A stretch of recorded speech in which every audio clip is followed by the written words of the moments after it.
My mom made all that broccoli?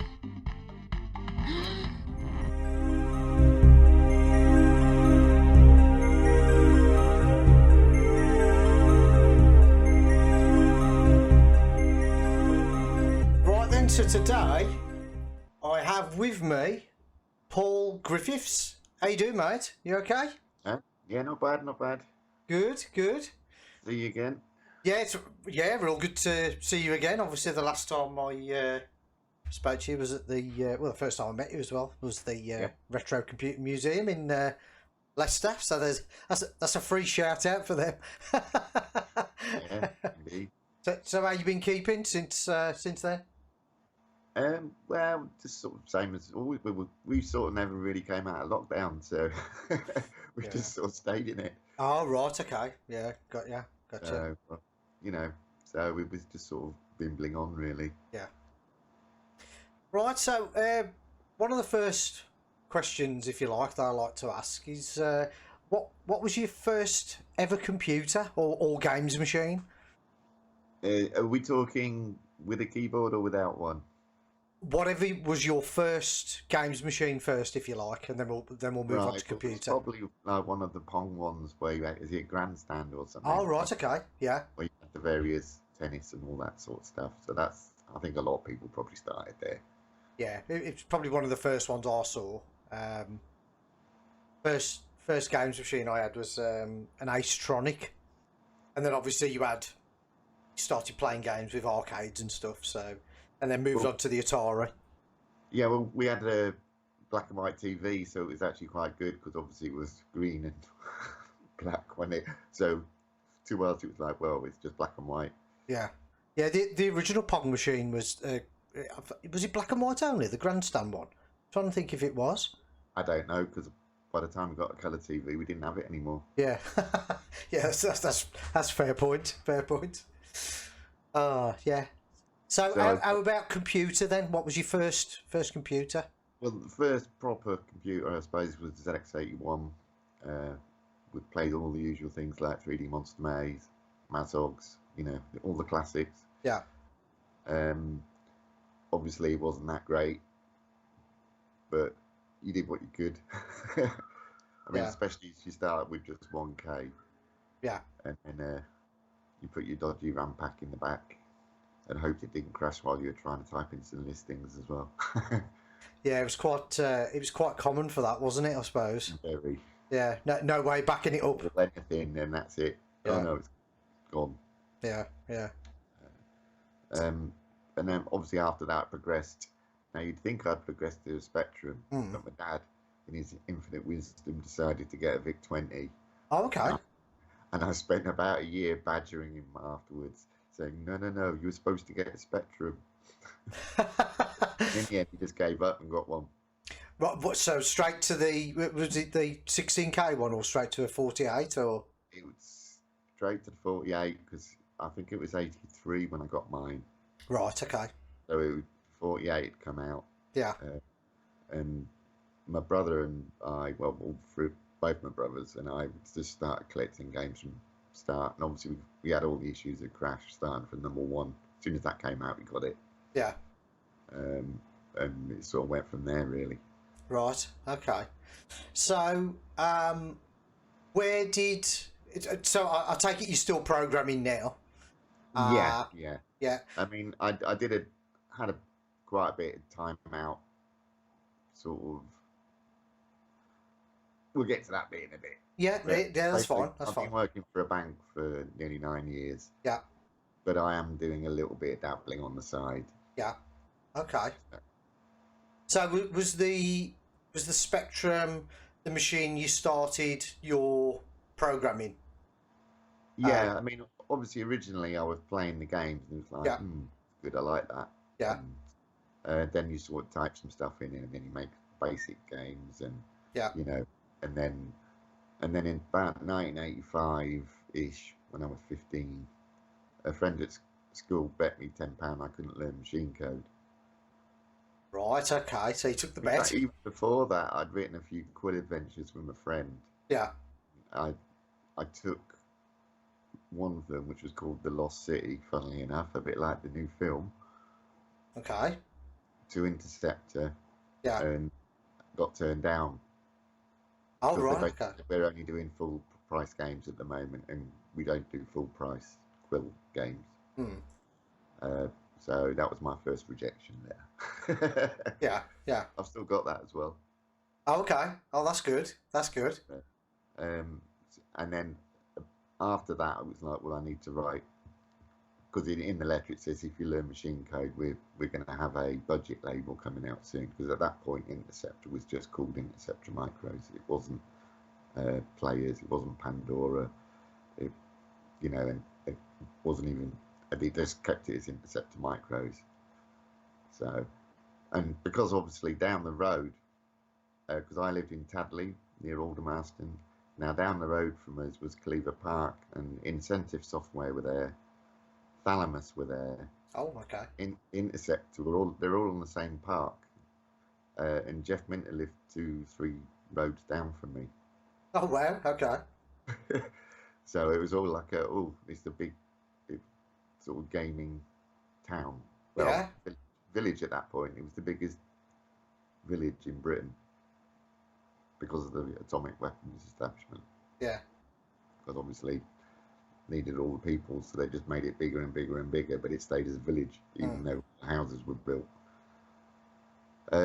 So after that happened, a friend of mine called Rob bet me £10 I couldn't learn machine code in the school holidays. So I did. I never actually got the £10. So I still have it. And I did my first game, which was, funnily enough, was called Denizen.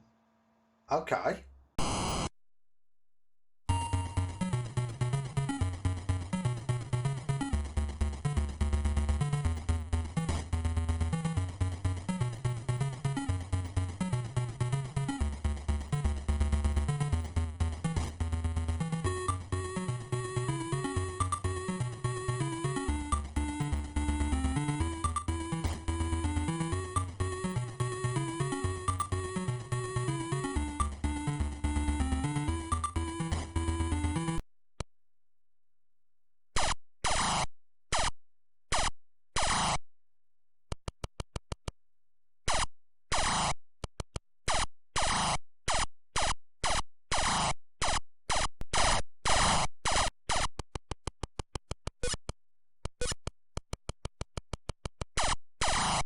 But it's not the Denizen that people might have played.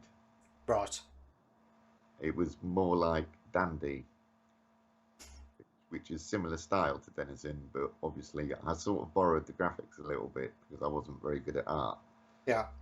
And I took that to players,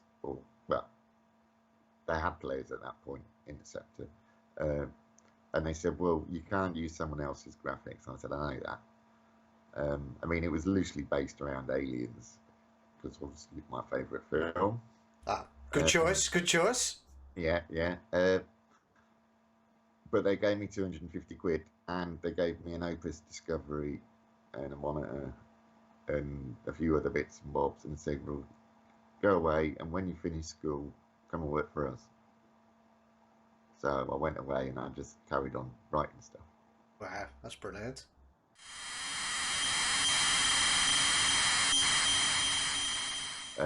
So what happened then is I left school, and 2 weeks later I started working for them. I went in-house.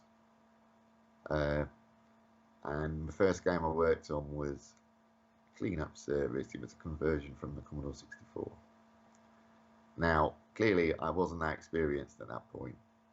So it didn't do too well. I didn't know anything about compression. And I had all the screens, I had all the sort of sprites and stuff, but I just had no memory to do a lot of the code because everything else filled up the memory. So that ended up just being binned. Okay. So that never got released. I don't even know if I got the code. I might have somewhere.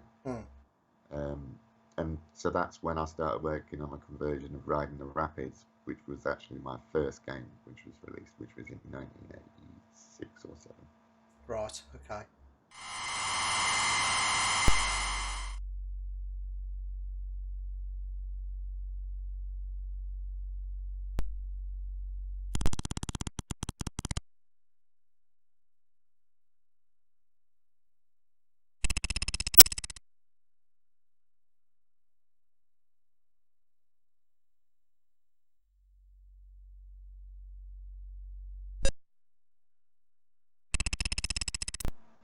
wasn't a brilliant game, but it was okay.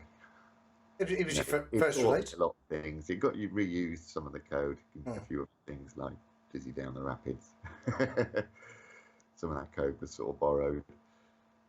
And it sort of went from there, really. I just sort of started rolling through games as fast as possible because after about a year at Interceptor, they said, oh, because they diverse so quick because they own the local video shop. They had a distribution company and they made all the cassettes for Crash, I believe. You know, the winding for all the cassettes. I'm not positive about that one, but they did other magazines. Not sure if it was Crash or your Sinclair. So they had their own tape distribution. They did their own artwork. They had a removals company. They just diversified way too big. And what happened was they started running out of money. So they basically sort of let everyone go, but said you can still work in the offices, but freelance.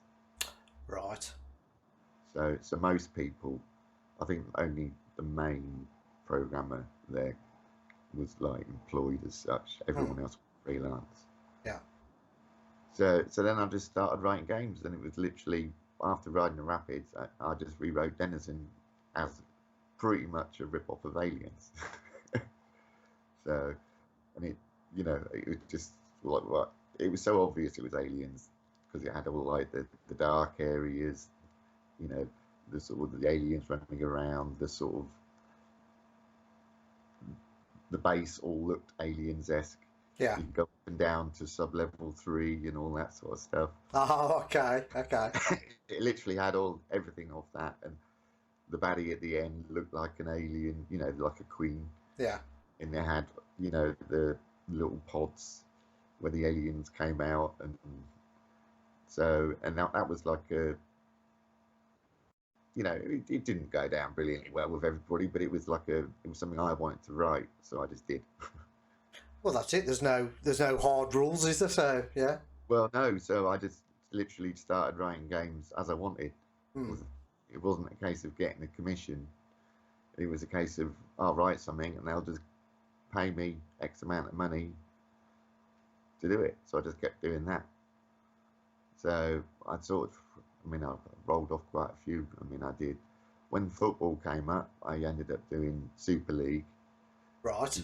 Well, we know that Football Manager sells because my brother was on it all the time. Yeah. So I did that in about 6 weeks, and it went to number 1 for quite a while. Wow. That was only a $1.99 game. It wasn't again brilliant, but it did the job. They got to number 1. Well, the World Cup came round the next year, so I thought, let's take good advantage of that. So I did that in probably about the same amount of time, using pretty much the same engine from World Cup Super League, and that went to number 1 as well. So, and then a few of the other games were just sort of spin-offs of things that were happening, because like Lop Ears, which was based on a rabbit, was sort of a Dizzy-esque style game. Right.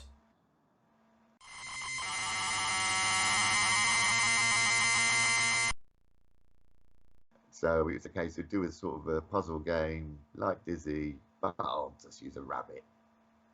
And the main reason why it's a rabbit is because Colin Swinburne, probably shouldn't say this, used to watch the rabbits out the window where we were working, and he disappeared one day after a couple of his J-Blade releases, and we never saw him again. All right. Okay. So, not seen him since. Yeah.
So things like that. I mean, and obviously there are other games that inspire me, like Hawkstorm was a bit like Stormlord and Hawkeye. Yeah. Mm. So it's like mix them together, Hawkstorm. Then we've got Shark, which was sort of like not Exelon, Cybernoid.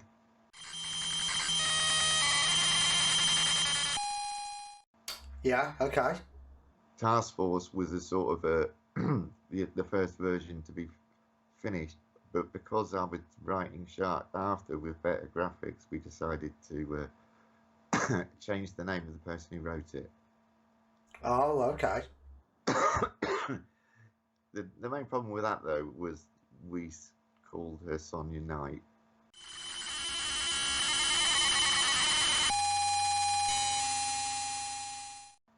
And then we started getting phone calls from all the magazines asking to speak to her. Right. I was going to ask you where the whole Sonia Knight came from. It's because Shark came pretty much straight afterwards. Right. And somebody will, and because it was a similar style game. Yeah. We didn't want to sort of, because it would be like, oh, you've just written the same game and just reskinned it. Ah, okay. If you see what I mean. Yeah. I mean, Shark was a lot bigger. I mean, it had 512 screens loaded over 2 sections and an embaddy. So that was a bit like Denizen, because that had like the main level, the sub level, and then so it was like that similar style. I mean, even Dominion, which was never released, again was based on Aliens, and it looked like the sideways version scrolling. Right. Yeah. That only ever came out on a cover tape, and it was never released because the company went bust. Oh, okay. So it was never released, right? No, only the demo came out. Well, I think it was on your Sinclair. Yeah. And that was it. But the full game was complete. It wasn't finished, right? But it was a lot bigger than the cover tape, put it that way. Yeah, got ya. So, and obviously things like I was working on multiple games at the same time. Like Joe Blade 4, I was working on. Right. That was like Spy vs. Spy. You see, I like to get inspired by other people's games. That's fine. It was Joe Blade versus Saddam, and Saddam was running around on the bottom screen trying to plant traps, and you were in his bunker trying to catch him, basically. Oh, brilliant. So, but again, never got released, sadly. Maybe at some point, although I might have to change the name. Yeah. Go back to it. Well, technically, I don't really own the name. Colin Swinburne does, or well, possibly not. I don't know regarding rights-wise. Yeah. I mean, but yeah, there were plenty of others. I mean, obviously I worked for a bit for Cody's, but that was mainly because when I was doing Spike in Transylvania, they said, can you convert this from the Commodore 64? So I spent a few weeks converting it. And then the boss came in one day and says, what are you doing that for? He says, we lost that to Codemasters. Oh, nightmare. And I went, what? You didn't tell me. So I'd done all this work on it, so I just rang Codemasters up. I said, do you want a Spectrum version? And they said, yeah. So I just carried on working on it and just didn't tell him. Right, okay, fair enough. Well, it was very rare he came into the building at that point. Yeah. Because we had 2 buildings. We had like the programmer's building and the main building, and he usually stayed in the main building doing all the distribution and stuff like that. Yeah. So I mean, and then I was working on Dominion, Joe Blade 4. I was working on the tennis game all at the same time, and it was all I was waiting for graphics from various people. So it was a case of whoever sent me the graphics first is what I worked on. So which sort of made sense. But then when the company went bust, it was like, oh, that's 3-4 games down the pan all at once. So were you using the same sort of code for each game, but then you were just adapting it later, or? when you've written a game in assembler, generally you can just reuse it on the next game. Obviously, if the game style's different, you'll need to write extra bits. But things like sprite routines and things like that, we got to the point where you optimized it so much that you could just use the same routine. You just pop it into your next. You might need to tweak it depending on if there's various, the sizes are different. You can just pass the size in or whatever. But it all uses the same system where you just disable the stack, you set the stack to the data, pop the data off the stack, put it to the screen, pop the data off the stack, put it to the screen, because that was the fastest method of doing sprite dumping, basically. Right, okay. Because popping off the stack is very quick. It was pretty much the same with the scrolling games. All the data was popped from the stack after the interrupt were disabled. So, but yeah, a lot of the code is reusable. It's just, obviously, depending on the style, there might be other bits that needed writing. Yeah. So were you predominantly just writing games for the Spectrum, or were you flicking between Commodore 64 and the Amstrad 464 at the same time? Right. Well, later on, when the plus threes came out, yeah, I had 2 plus threes on top of each other because it was easier than using the APAs. Oh right, okay. So I was writing on code on the bottom one. Yeah. And then the other one, which was piggybacked on top, I would test it on that one because obviously if something goes wrong, you don't want to lose all your data. So that's the way I would do it. I'd literally code, test, code, test. Right. Code. And then later on, a bit further on, I got an Amstrad 1512. Old PC. Yeah. And PDS, which was the development kit that Jez San and I can't remember the name of the other bloke wrote. Jez San from Argonaut. Okay. And you downloaded it via a serial cable in like 2 seconds. So you coded it on a PC, assembled it on a PC, and it just went straight down a serial cable to the computer. So that was when stuff started to come out a lot quicker. And because I used to write it for the Spectrum and the Amstrad at that point, because the first few games were only Spectrum only. After that, I started doing Spectrum, and sadly, yes, I know, I used to port it to the Amstrad in 2 weeks. 2 weeks? Yeah. Wow. But obviously, the Amstrad one, it was just get it out because you doubled your money. Right. So you didn't get a chance to improve really, or... Yeah. No, not really. It was just get it out at that point because it was late in the day. We were talking 88, 89. Then both machines were sort of heading for their last legs. Yeah. When just after the plus 3 had come out, I think that's when wasn't 16-bit coming into it then, because I seem to remember having my Atari ST just after. Yeah, it's about 87, 88. Yeah. I got an ST as well, but I was more writing demos on the ST with my friend because I did. Music, like music and graphic demos, like the Amiga ones. No, well, not really. There were more game demos. Okay. They were more for fun. You know, I didn't think about writing anything for them because I was writing games on the Spectrum and Amstrad. Yeah. It was I did obviously Dungeon Master came out, one of my other favourite games of all time, which obviously I'm sort of doing a game similar to that at the moment. And so I thought, well, I'll see how they did that. So I wrote my own sort of Dungeon Master thing on the ST, just where you could build your own maps and then walk around it and various things. So I knew how to, which is why I'm writing a game like that now, because I know how to do it because I've already done it. Right. But I never actually got it released. It was only for fun. And I did another game on the ST which was called Dark Stalker. Again, it was for fun, but it was a bit like heavy on the magic. Yeah. if you ever played that. Yeah. I think I've got a copy of that Stand somewhere. up even, so that the graphics was sort of this big, Yeah. but we doubled the pixels up a bit like they did on Heavy on the Magic. Right. Okay. Again, it was just for fun. Yeah. So, but I never did anything seriously on the SD. It was only ever demos. Did you go to the Amiga after the ST, or did you go back to Specky, or? Right. Well, with the ST again, I think it's if you've got a Spectrum, you usually go to an ST. If you've got a Commodore 64, you go to the Amiga. Maybe. I think that was the usual transition. Yeah. You know, it's like, you know, you're in one camp or the other.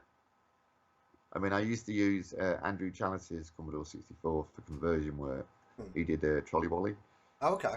And because obviously he used to work at Interceptor, and then he left the industry completely to be an electrician. Oh, fair enough. So I got his Commodore 64, which was all the chips were socketed and everything. And stupidly I sold it. Oh, okay. We've all done things like that, though. Yeah, but I sold all my PDS kits as well. I mean, I had 4 boards, you know, and I sold them all. I mean, when times are hard, you have to sell things, don't you? Yeah, unfortunately. Yeah, and then you try and get some of the stuff back then, which is retro stuff's gone through the roof now in price. Yeah, well, a PDS board, I sold them for about £700 each. Oh wow! So you got some money for them then? Wow.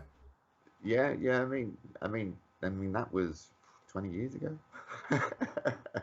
Yeah. Oh God, I feel old now.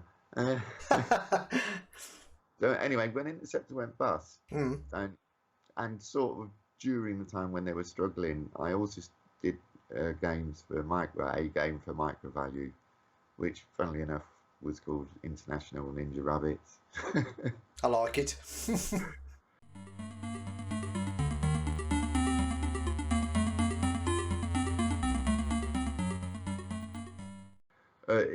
It was average, but it was a conversion, so I just did it, and obviously I got commissioned by the Olivers to do Dizzy Down the Rapids, because obviously they'd seen I did Spike. And what else did I do? I did a couple for Alternative. Reckless Rufus. Again, that was a conversion from Mike Berry's Commodore 64 version. And that was really good, apart from the fact he gave... Well, I did ask him about this a while back, but apparently he would have given me the code so I could just rip all the data out. But they sent me all the maps as hex statements in a, one map per A4 piece of paper, and it was a wedge that thick. 100 screens, and I had to type it in by hand. Jeez, okay. That's some night reading, that is. Well, it's not just that; it's putting it in and then hoping I haven't made a mistake. Oh, so you couldn't go back? Oh no! Well, once they're in the assembler, it was fine. Yeah, right. But it's a case of 100 screens worth of just hex statement. Yeah. So, it was a case of play the level. Why can't I complete that? It's because you typed it in wrong. Right. Okay.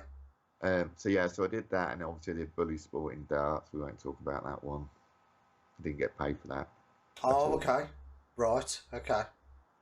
Dodgy contract. Yeah. We'll skip over that one. Yeah, skip that one then. Okay.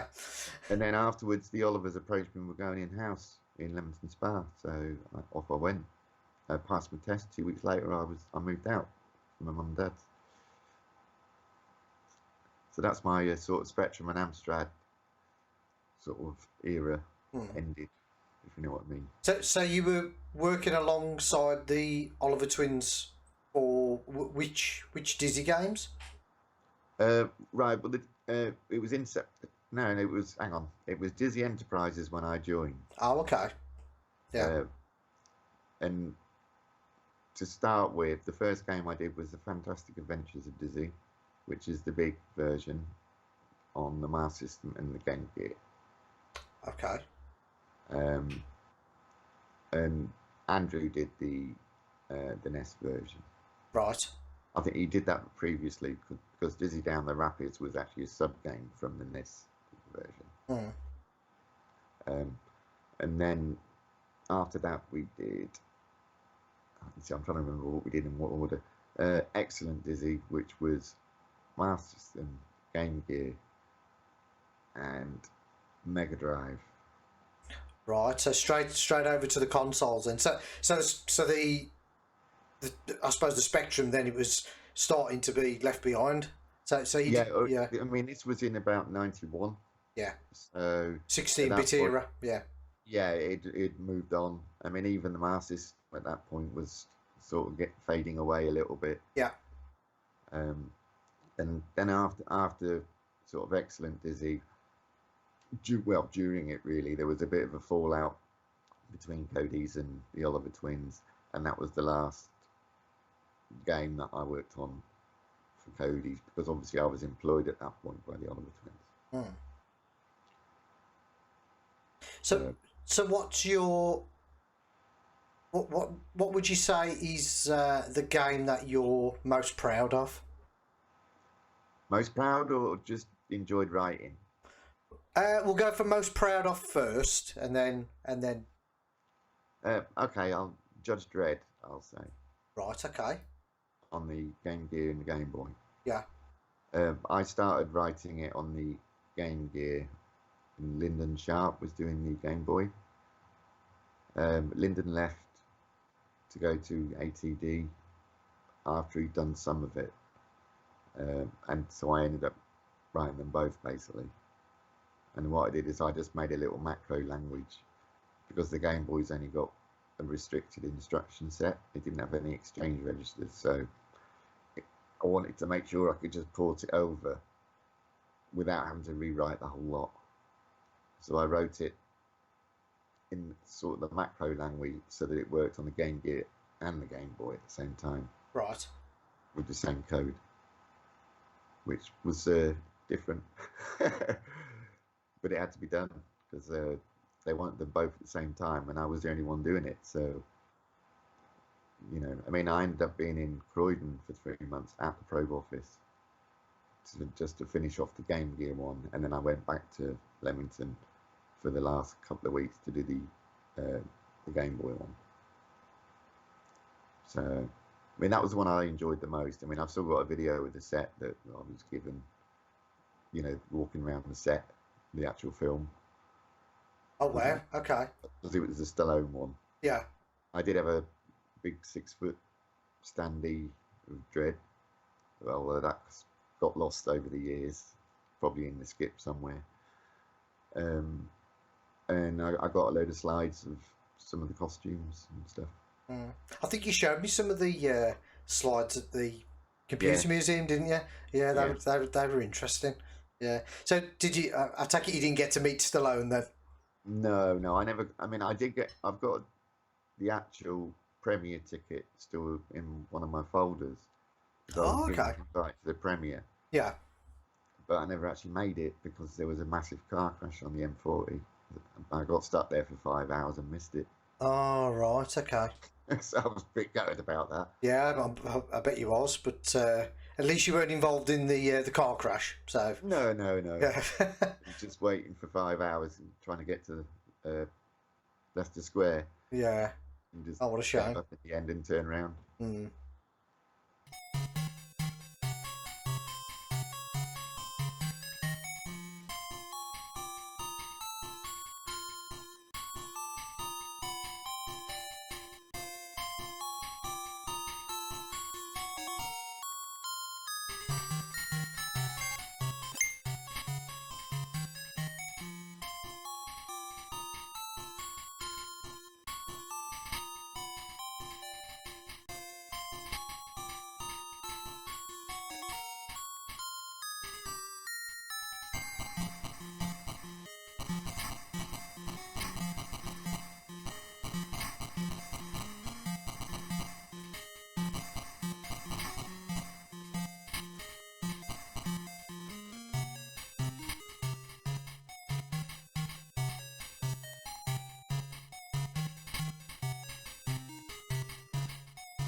Okay, so after Judge Dredd, what did you move on to next?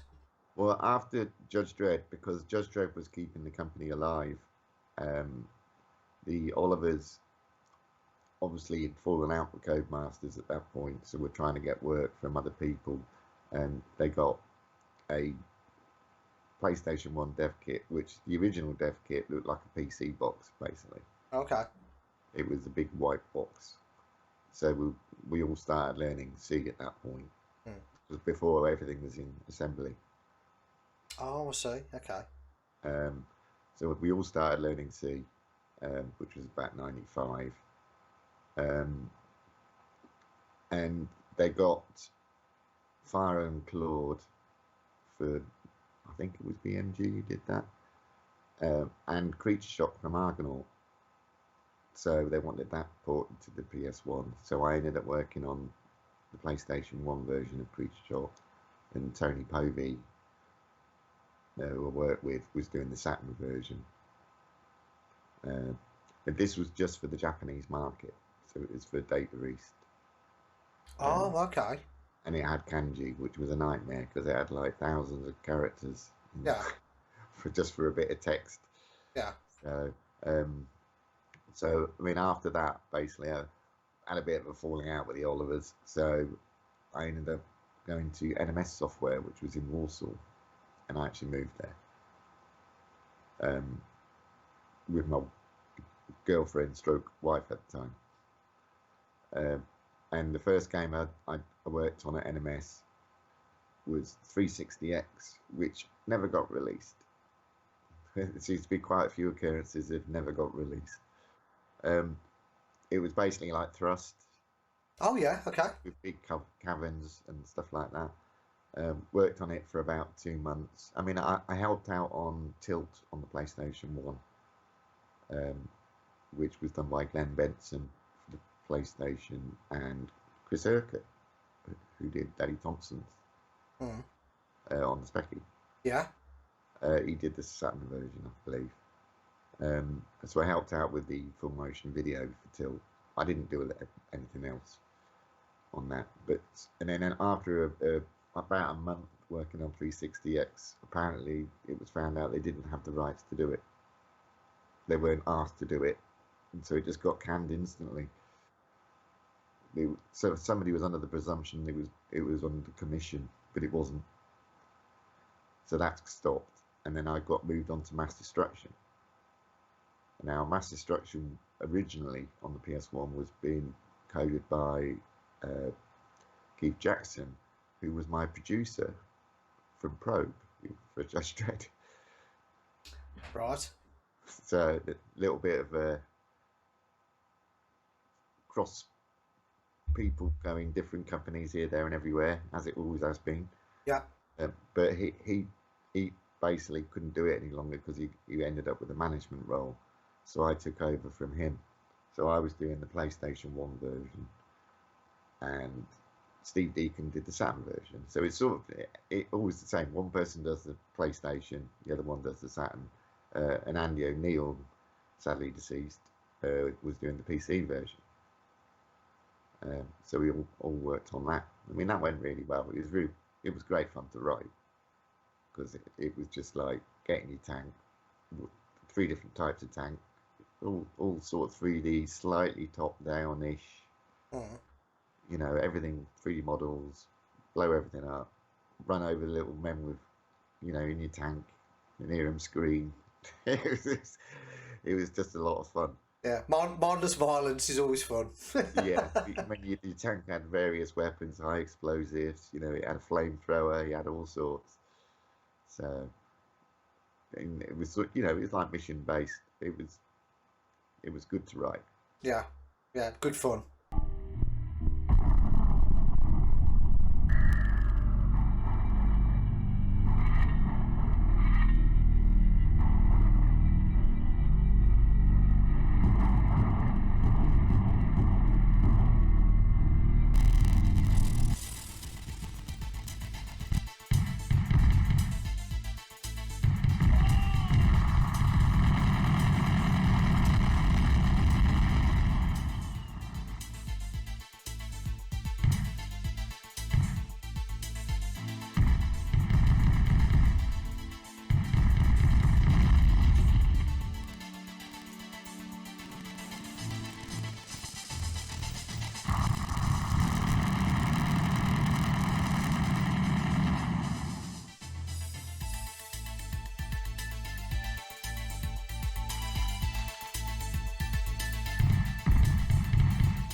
yeah, and after that, I started working on Battleship, based on the Hasbro board game. Oh, right. Now, funnily enough, didn't get released. I mean, it had the classic Battleship, and then it had a 3D version as well, which was sort of like Mass Destruction, but with ships. Okay. Because you could even add, it was sort of like Carrier Command as well, because you could even add like helicopters that could take off from the aircraft carriers, and you could fly them around. Oh, well, okay. And it had like really good full motion video. I've still got it on the PS1. The build that does work. It's just not finished. Gotcha. But then NMS went bust, as usual. So I was then looking for another job, and I went to see DDI, but I didn't really like the look of that place because Glenn had already moved there. Chris, I think, moved there. I'm not sure. Steve Deacon, who did Mass Destruction, had already moved there. I was pre-warned not to go there. And then I got a call from Keith, who basically was my producer on Judge Dredd, who obviously was doing Mass Destruction before I did it, and I ended up going to Runecraft, where he was the manager there. So I ended up going to Runecraft, and it sort of carried on again like that. So at Runecraft, I worked on quite a few things. The first thing I worked on was Scrabble from Hasbro. There seems to be a lot of Hasbro things going on, because I did a demo at Risk as well when I was at NMS, but that went to Runecraft in the end, so that didn't get released either. So I did Scrabble, that came out.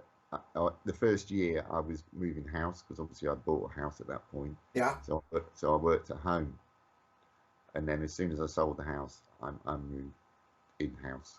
I was just going once or twice, well, a few days every other week or whatever in the meantime. So had you moved to PC by this time now, or were you still on PlayStation? No, PlayStation. Still PlayStation. Okay. Yeah. So I started Runecraft in about 98, 99, something like that. Yeah. So when I went to Runecraft, so I did Scrabble to start with, which was mostly at home. And then when I went in, I was put on Spec Ops Stealth Patrol, which was basically a first-person shooter. A bit like every other game on the PC at the moment. Yeah, it's been like that for a while, hasn't it? Yeah, it has, yeah. Which was all right. I mean, I didn't... What it was then is I pretty much had a proper engine for doing front ends, because I knew how all the memory card stuff worked, and I could knock up a front end in a small amount of time. So for the next couple of years, I mainly did a lot of front ends, and other people just worked just primarily on the in-game part. When you say front end, the whole menu systems for the games, system, the video, the saves stuff, everything like that. Oh, gotcha. I got you. Everything but the in-game part. Yeah. So Spec Ops, it was all front end. Whereas, and a few other people doing the in-game. And then while I was doing that, I ended up doing Barbie Super Sports front end. Don't laugh. Can't help laugh after you say.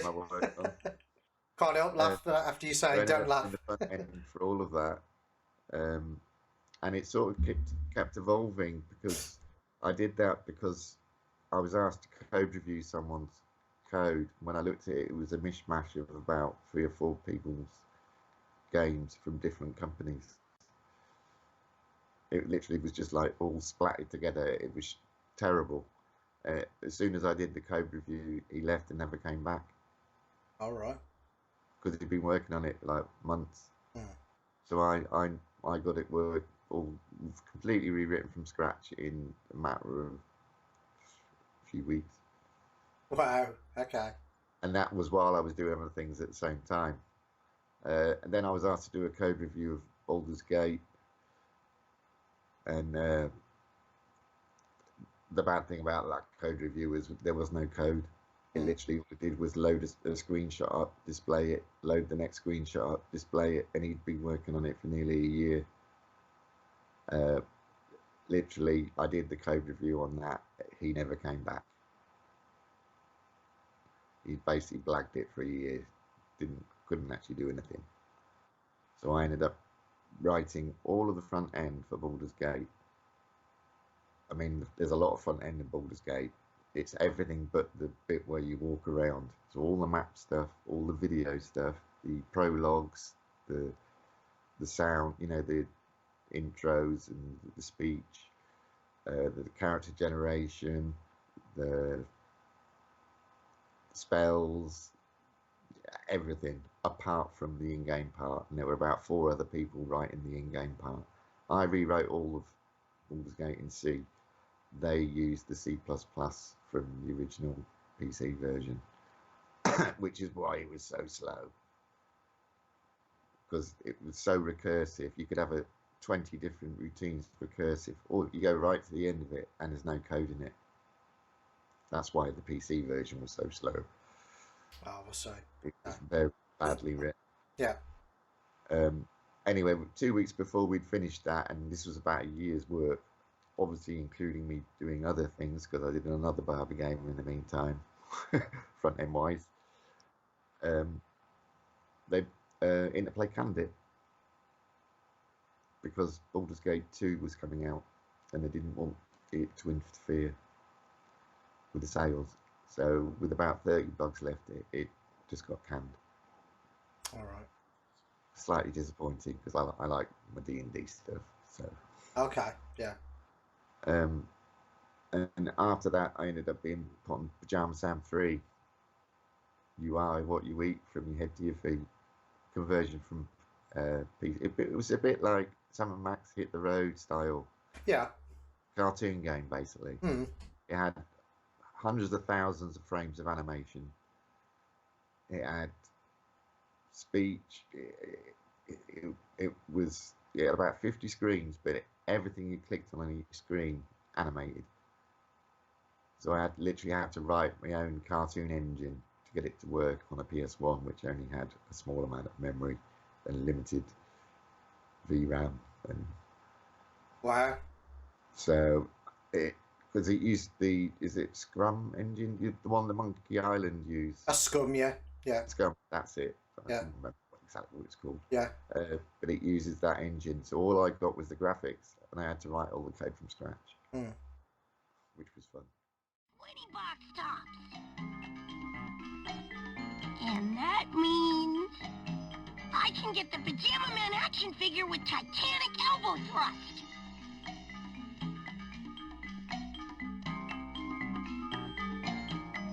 I can hardly wait. So I mean, there was a couple of us help with the AI near the end, because I was literally, I mean, the artist, they had to scale all the graphics down to fit on the PlayStation 1, and then retouch all the outlines for every frame of animation. Right, yeah. That's a lot of work. It was a lot of work, yeah. because Sam himself had over 70,000 frames.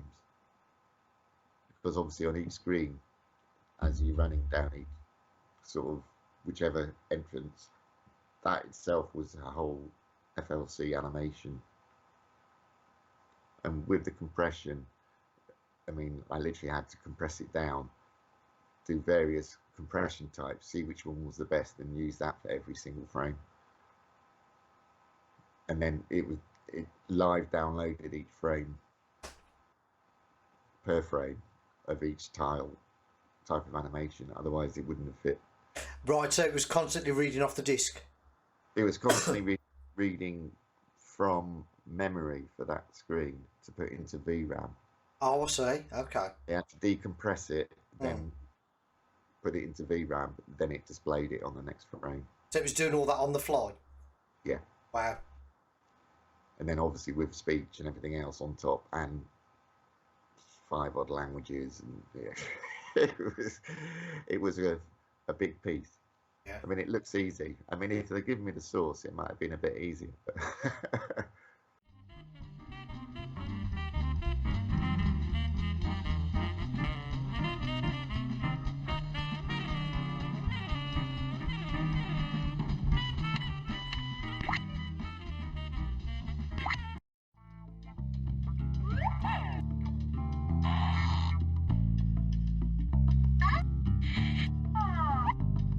Aha!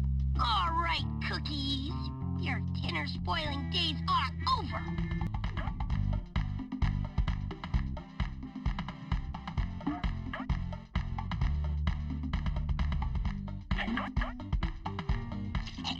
This is a great party.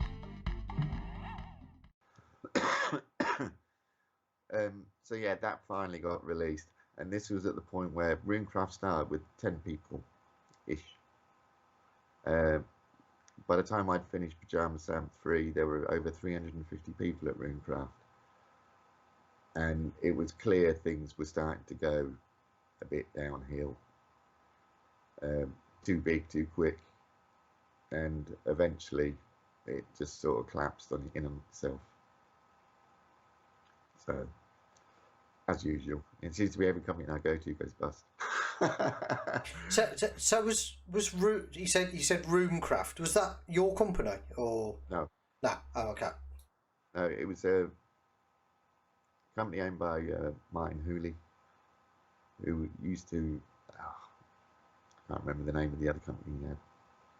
Imagitech. Have you ever heard of that? Magitech, possibly. Yeah. I mean, it was great while it was there. Mm. I mean, I did a few other things like I started a demo of Battleship Martians for the Game Boy Advance, but got given to somebody else because I was on too high a wage at that point. Yeah. Then they decided to move me to the Leeds office, which means I was going from Bury in Manchester to Dewsbury, and then getting a train to Leeds and back again every day. Yeah, that's a hard travel plan. That is. To do that, I was actually working on another Barbie game as well, which is the third Barbie game I worked on. You like these Barbie games? And that sort of tipped me over the edge, and I ended up resigning. So. Yeah. Yeah. And after that, I had a bit of a sabbatical from games for a couple of years, and I went into memorabilia instead. Okay. Right. So I worked for a shop that did basically all sorts of memory, football, movie, so, which is why obviously I've got a picture on Facebook with me with Vasquez from Aliens. Yeah. So that was one of the... Yeah, that's class. Yeah, absolute class that is, yeah. So I did that for a few years because, I mean, obviously I did film sales because I've still got about 500 movie reels. Yeah. I've still got some signed stuff. And then I sort of progressed, did that for a couple of years, and then I met my new wife, and I moved to Huddersfield with her and basically left that job. Okay. And then from there, a little while after, I talked to somebody who used to work with NMS, and he used to write pinball games and things like that. There used to be like a different company called Pinball Games. Right. That just did pinball style games. But he was now doing gambling stuff. You know, like the 2-screen sort of, a bit like the penny, you know, the...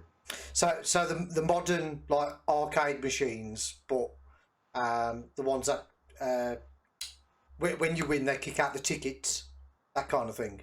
Sort of, but no, this was proper like Paddy Power style. You know, you go into your betting shop and you've got your 2 screens and right. Okay. Gamble away. Yeah, I was never a fan of gambling machines. You say?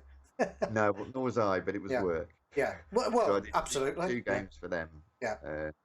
And I'd had enough. I mean, I don't gamble myself, so No. I really don't want to sort of inspire others to do it. Absolutely not. No. And then I got a phone call from a friend of mine, Sean, who has written a few books. You probably know him. Sean McClure. Right. Okay. He was the artist at Runecraft who did a lot of the resizing for the Pajama Sam graphics and also the graphics conversion to PS1 for Baldur's Gate. Right.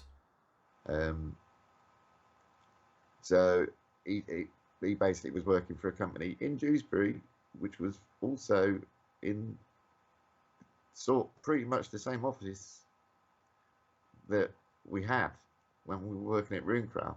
And it was like, oh my God, Dewsbury again. So I ended up working for Code Monkeys for a little bit. Right, Code Monkeys, okay. Yeah. I don't think they're going anymore, funnily enough.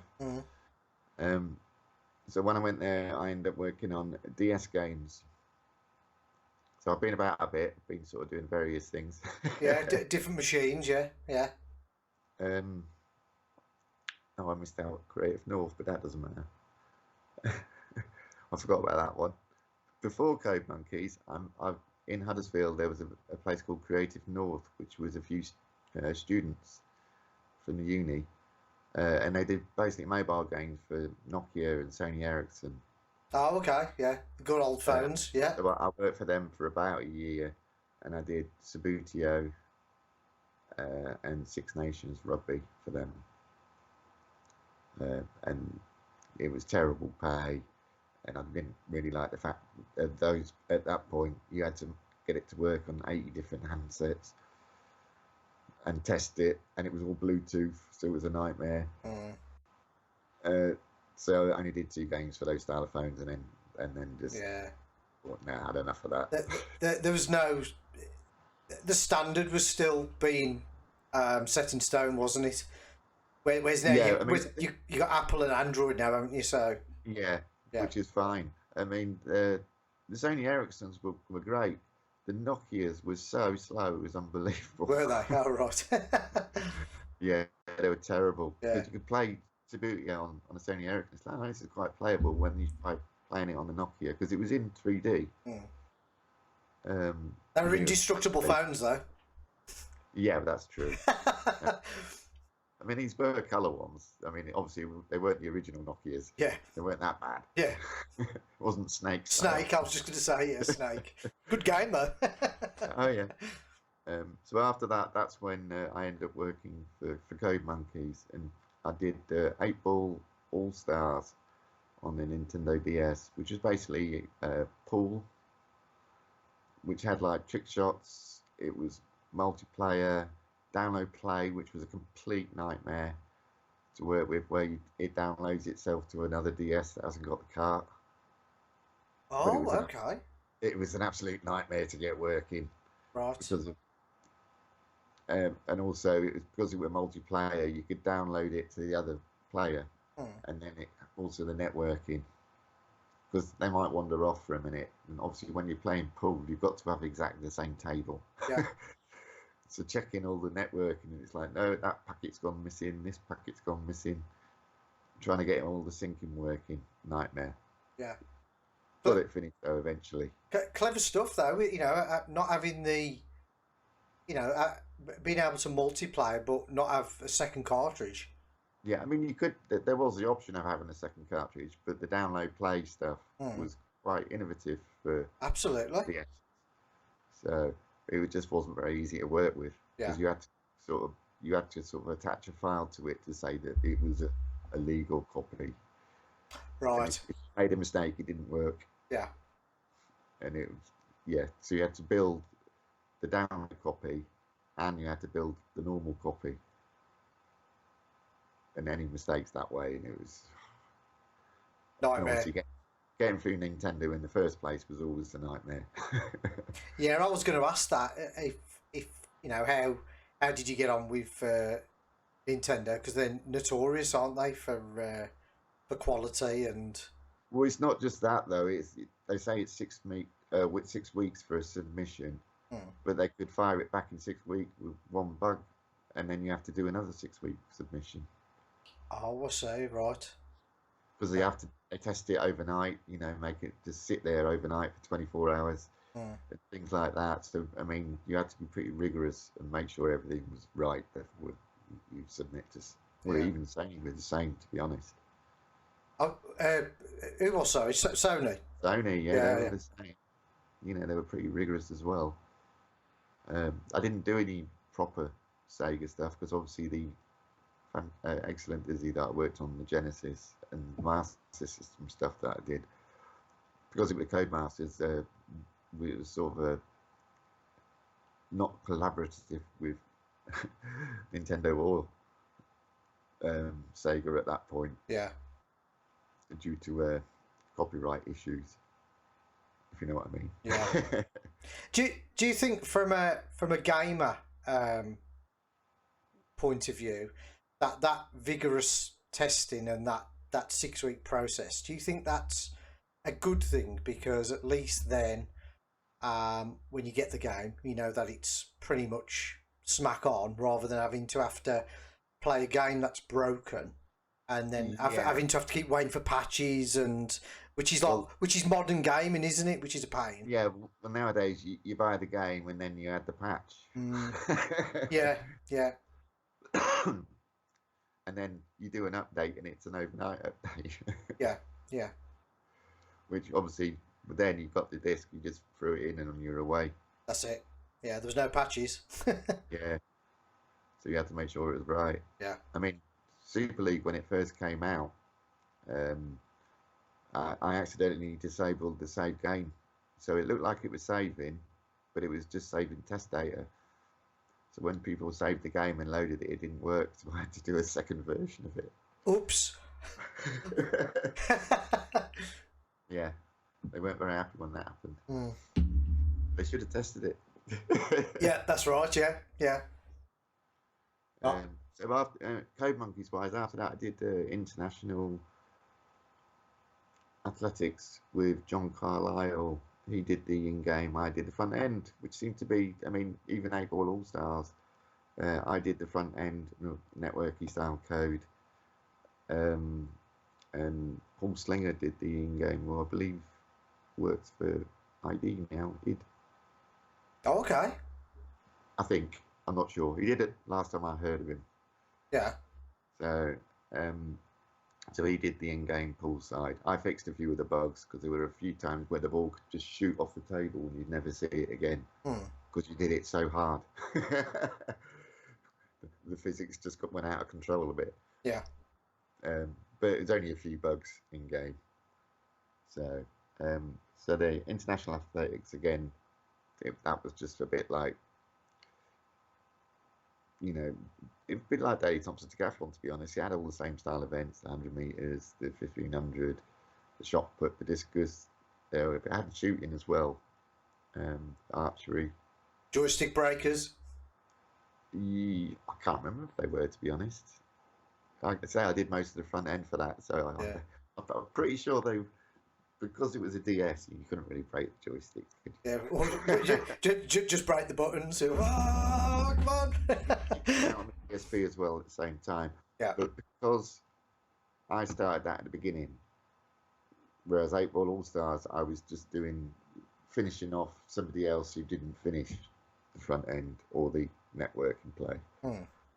We planned the international athletics properly, so we knew the limitations of like connecting to your devices. So we made it properly, and it worked pretty much straight away. You know, there was no months and months of network nightmare.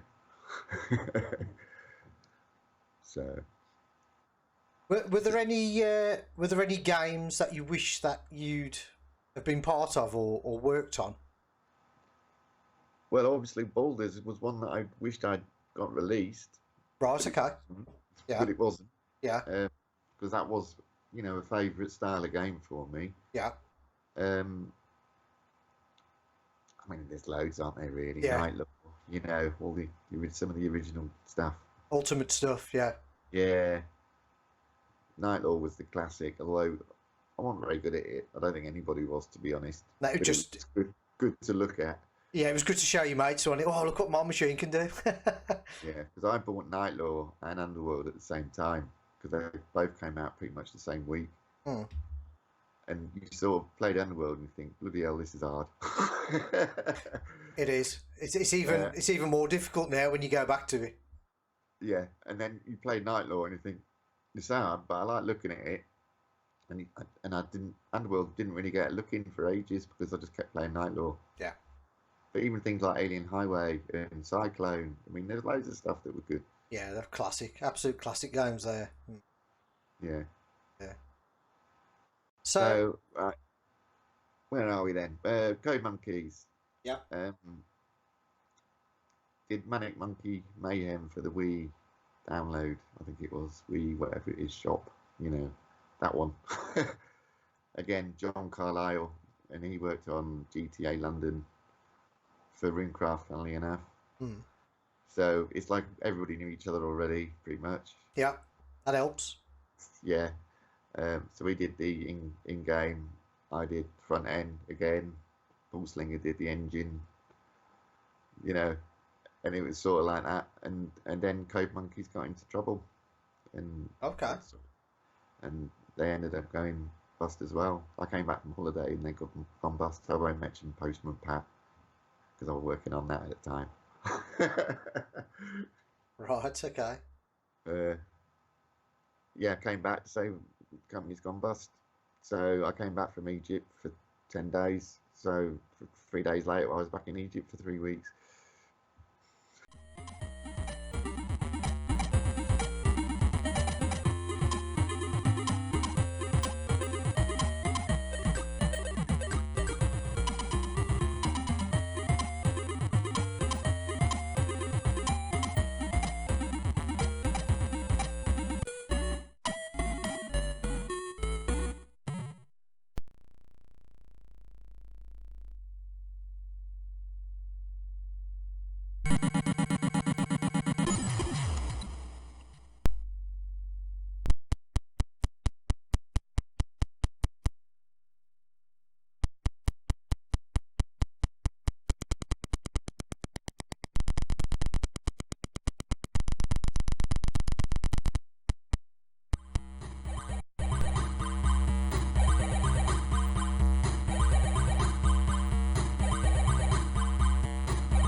Was that the?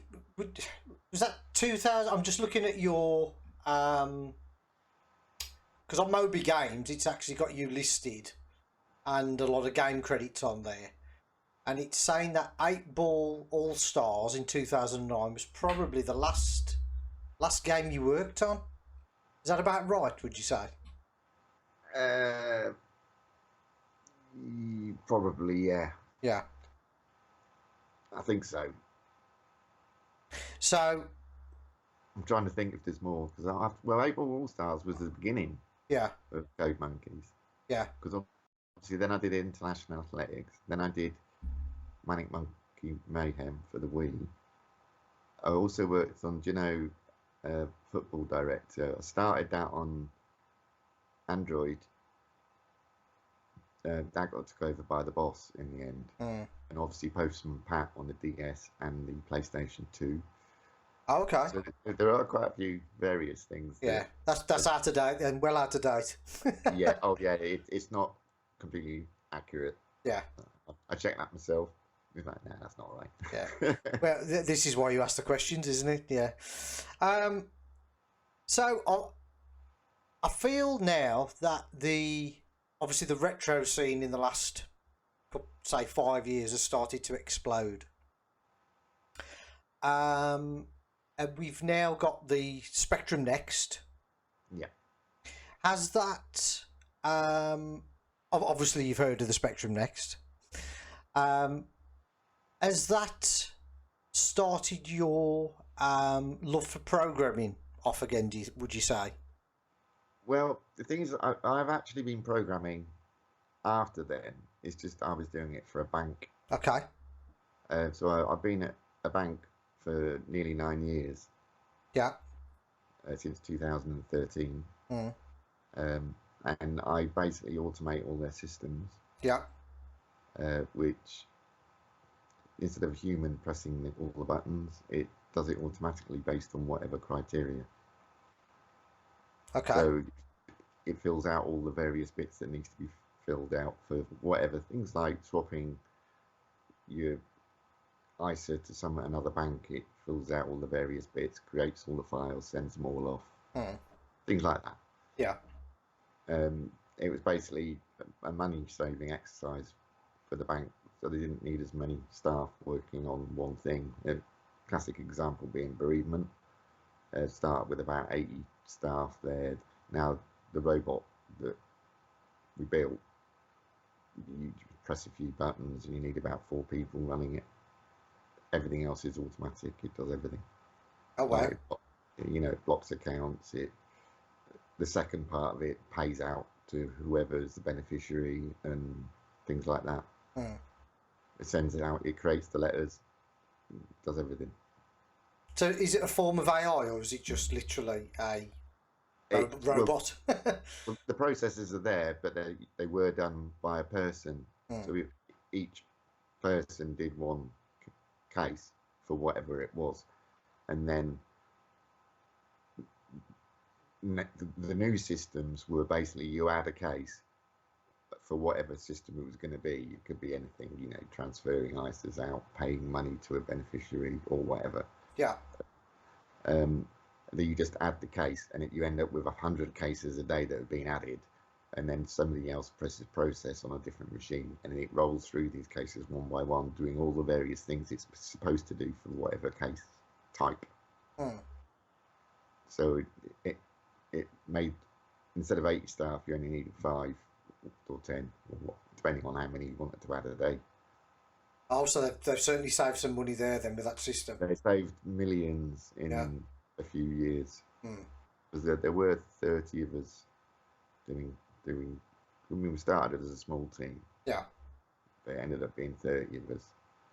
So now, getting on to the next wise, I went to Play Expo because I thought, well, I knew retro stuff was coming back in. Yeah. It was about 3, maybe 4 years ago now because of COVID. COVID, yeah. We lost those 2 years, yeah. At Blackpool. And I saw Kev there, who used to work at Interceptor with me. Right. And who's doing Melchior's Mansion. Oh, right, yeah. Yeah, looking forward to that. He used to work at Interceptor with me. And he also used to work for the Oliver Twins as well. Okay. Right.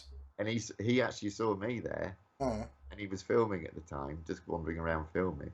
Yeah. And he recognised me. Because obviously I was just going around just to play the games and have a nosy about. I didn't know about the Next at that point. Okay. And then he basically collared me and took me over, showed me the Next, because I'd walked past it thinking it was just the Spectrum. Right. but it wasn't because it was just a board. Yeah. Oh, so it hadn't been released at this stage then? No, it was just the TV Blue board. Yeah. So, and so he showed me some games, showed me what could be done on it, and it was like, interesting. And I sort of kept an eye on the scene after that for a little bit, and about a year and a half ago, Lyndon Sharp, who's doing Exploding Fist. Yeah, looking forward to that one as well.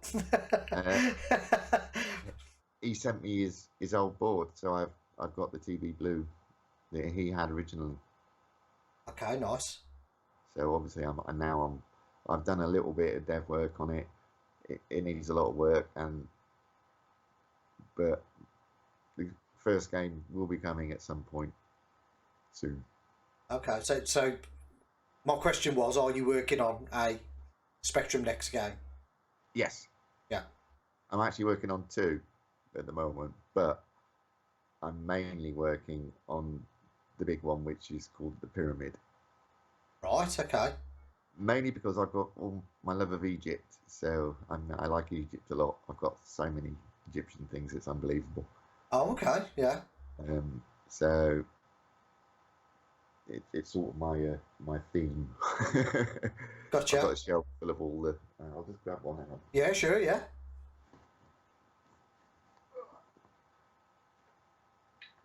Like that. Oh, nice. Nice. So what is that then? My Egyptian history's It's ISIS. scratcher. Right, okay. And I've got a Ra as well. And so basically, it's basically about Big Pyramid. It's a bit like Dungeon Master because it's obviously one of my favourite games ever. And it's quite violent. So it'll be ready when it's ready, is all I'm saying. I'm not releasing anything until it's ready. No, and that's a awesome attitude to have, because nothing worse than having it out. Exactly. Yeah, I'm all for that. I'm all for that. What type of are you happy to talk about this game? Yeah. Yeah. What type of game is it? It's like Dungeon Master. So if you imagine Eye of the Beholder, if you ever played that. I remember the name. I can't remember if I played it. Well, okay, if you imagine 3D Monster Maze. Yes. Okay, I'm with you now. Yeah. Walk around maze like that. So imagine that, but with good graphics and lots of scary things. And it's sort of a mixture of Indiana Jones style, puzzly stuff, and Dungeon Master. Yeah. But there's only one character in it. Okay. In Dungeon Master, you've got like a set of player characters. You've got yourself, and it's full screen. There is an inventory, but it's not on like Dungeon Master. You've just more like got a backpack and stuff in it. So it's looking good. I just need a proper artist to do some work on it. Right. Okay. So are you looking for a graphics artist for this game then? Yeah. I mean, ideally, I mean, I'm probably going to get my wife to do some work on it because she's good at art, but she's not very good at computers, if you see what I mean. So it's a case of give her some examples of the graphics that I've got, and then touching them up to art it up. Yeah. So there will be screenshots available at some point. Yeah. And maybe a little demo. Yeah. I would say hopefully for Expo, but it depends on time. Okay, well that'd be cool. That would.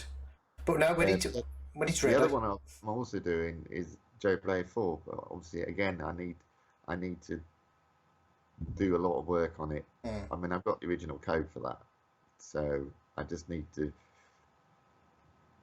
work out where I want to go with it, how big I want to make it, basically. Yeah. And are these going to be Spectrum Next exclusives? Yes, to start with, in the sense of they'll come out on the next first. Yeah. There may be other versions after. Ports after. Yeah. Okay. Yeah. Oh, not ports. No, no, no. No. It won't be a port. Okay, yeah, that's okay then.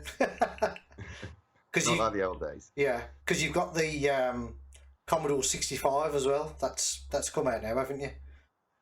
I've seen bits of that, but because I was never a proper Commodore 64 Yeah, owner, yeah. I didn't really go in depth on that. And obviously, Sir Clive Sinclair died on my birthday, so Did he really? yeah, Blimey, okay. which is sort of ironic, really. It was like you sort of got me into the games industry, and now you're getting me back in it again. Yeah. Wow, okay. It's a good omen, that is. Well, it's sort of gone full circle, you know. Yeah. Started on Spectrum Yeah, that's it. and go back to the Spectrum again. Yeah. So okay, so that not ports, but would you go back to say Spectrum 1 to 8 kind of level then from the next of those games? It'd have to be quite drastically different because it's going to be a lot cut down. Yeah. So it would literally have to strip a lot of stuff out. Yeah. Because of the power difference. Yeah. Yeah, I mean, I'm only doing it for the 1 meg version. I'm not doing it for the 2 meg, mainly because there are a lot of 1 meg ones out there.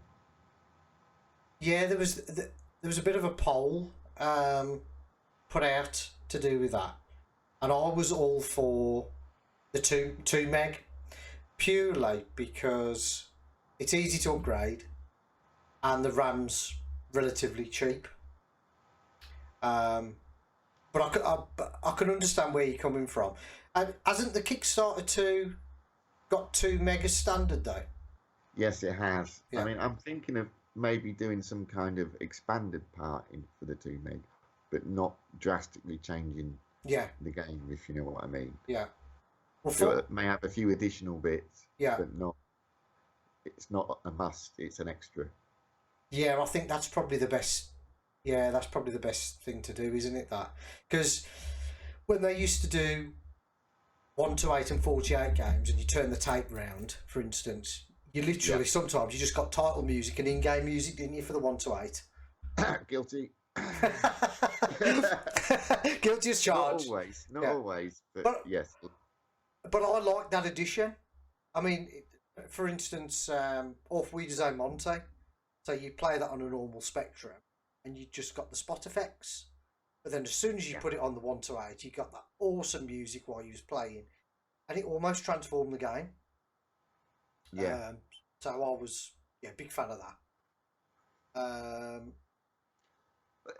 Shall we give the man himself a shout out who's doing the sound effects and music knowingly? Yeah, why not? Yeah, why not? So Richard Faulkner's doing the music and the sound effects. I'm not sure how I was getting on with the sound effects, but I've heard some of the music, and it is very atmospheric. I have said that we need some quite nasty sort of Egyptian music because we don't want it to make it sound like a sort of a nicey game. Yeah. You want it to be like Egyptian horror, kind of. Yeah. That'd be nice, nice and refreshing. That will. Imagine the Mummy, but proper 18. more like Hellraiser. Yeah, exactly. Yeah. Oh, awesome. Yeah. Oh, that's good. That's good. We need some horror games. There's not enough. Yeah. There's not enough horror games. Yeah, that's cool, mate. Really is cool. Is there anything else you want to talk about the games? As I say, they're both work in progress. Yeah. So I will be showing them at some point, but I've got to make sure they look nice because I don't want to disappoint anybody. Yeah. When I've sort of hyped it up so much. Yeah. The thing is, I've rewritten the engine that many times now, thinking, no, I can't do it like that because of this. So I've had to sort of, just try and think, well, it doesn't matter. I'll just make it better. And so I'd rather make it better all the time. Yeah. And wait than just go, oh, that'll do, and just let it go. Because it's not like I'm too, it's not like it used to be where I had to write stuff in 6 weeks because I didn't get any money otherwise. I had to live. Yeah, you're purely doing this as your hobby now because obviously you work at a bank and that's your income of. So yeah. Yeah. So it'll be ready when it's ready. Yeah. So back to bedroom programming then. Well, yeah. Apart from it's not in the bedroom. Apart from it's not in the bedroom, yeah. It would be in the sort of outhouse if I hadn't blown blown them up. That's another story. Yeah, it is another story. And that's all work in progress anyway. Yeah. So, have you got any gaming heroes? Are there any programmers or that are your, who you look up to, kind of thing? Well, I always liked Avalon and Dragon Talk, and I actually went for an interview after Intercept went bust. I went for an interview at Graph Gold with Steve Turner and Andrew Bravery. Oh, okay, yeah. Sadly, I didn't get the job. Mm. But, I still carried on doing stuff anyway. Yeah. It was because I liked Avalon so much and Dragon Talk. It was like, wow, this is amazing. So, and obviously I knew Jeff Minter anyway because he lived down the road. That's mental, that is, yeah.